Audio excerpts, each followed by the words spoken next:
سیدنا عمر رضی اللہ عنہ کے سوال میں اور اس صحابی رضی اللہ عنہ کے سوال میں فرق دیکھا ہے؟ انہوں نے ڈائریکٹلی پوچھا کہ جناب والا روزے کیسے رکھتے ہیں. سیدنا عمر رضی اللہ عنہ اسی بات کو گھمایا ہے اور کہا اللہ کے رسول اس شخص کے بارے میں کیا ارشاد ہوتا ہے جو سارا وقت روزہ رکھتا ہے ہر دن. یہ پوچھنے کا صحیح طریقہ، اور اس سے معلوم ہوتا ہے کہ آدمی کا سوال کرنا اور اس کا سوال میں ادب احترام کو اختیار کرنا بڑے معنی رکھتا ہے کہ اس سے پوچھا کیسے. اس لیے بات کی ادائیگی، اس کو سمجھنا چاہیے کہ بات کی کیسے جاتی ہے.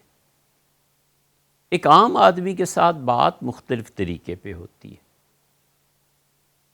ایک صاحب علم آدمی کے ساتھ بات اور طریقے پہ ہوتی ہے، اپنی اولاد کے ساتھ بات اور طریقے پہ ہوتی ہے، ماں باپ کے ساتھ بات اور طریقے پہ، بیوی کے ساتھ بات اور طریقے پہ ہے. ایک ہی چیز، لیکن بیوی سے کیسے پوچھے گا، والدہ سے کیسے پوچھے گا، بیٹی سے کیسے پوچھے گا، ایک ہی بات ہے، لیکن ہر ایک کے درجے کا احترام اور اعتبار کر کے بات پوچھی جاتی ہے. یہ ہے وہ ادب جو شریعت بھی سکھاتی ہے اور انسانی عقل بھی سکھاتی ہے.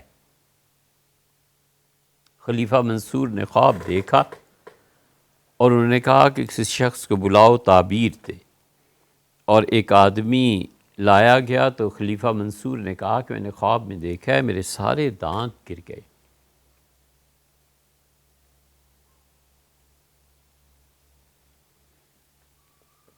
اس نے کہا کہ یہ خواب بہت خراب ہے، اس کا مطلب ہے کہ آپ کے سارے رشتہ دار مر جائیں گے اور پھر آپ بھی مر جائیں گے.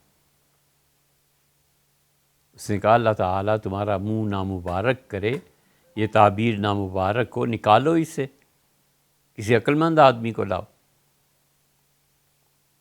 وہ اپنی دانست میں جنہیں دانا سمجھتے تھے لائے.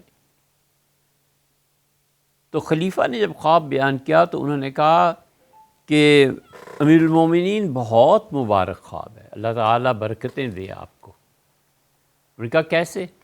ان کا امیر المومنین اس کا مطلب یہ ہے کہ آپ کے جتنے اعزاء، جتنے رشتہ دار ہیں وہ سب دنیا سے بخیر و خوبی، آپ کی ان سے محبت اور آپ کی شفقتیں اس کے سائے میں دنیا سے تشریف لے جائیں گے. اور امیر المومنین موت تو آنی ہے، اللہ تعالیٰ نے آپ کو لمبی زندگی دی ہے، اس خاندان میں آخری فرد آپ ہوں گے جس پہ موت آئے گی. تو منصور ہنس پڑا اور اس نے کہا کہ اس کے بولنے کا انداز اور اس کے بولنے کا انداز دیکھو. سیدنا عمر رضی اللہ عنہ نے بہت حکمت اور محبت اور ادب، محبت جب ہوتی ہے تو خود ہی ادب سکھا دیتی ہے، پھر محبوب کے ساتھ ٹریننگ کی ضرورت پیش نہیں آتی. محبت خود آداب محبت سکھاتی ہے.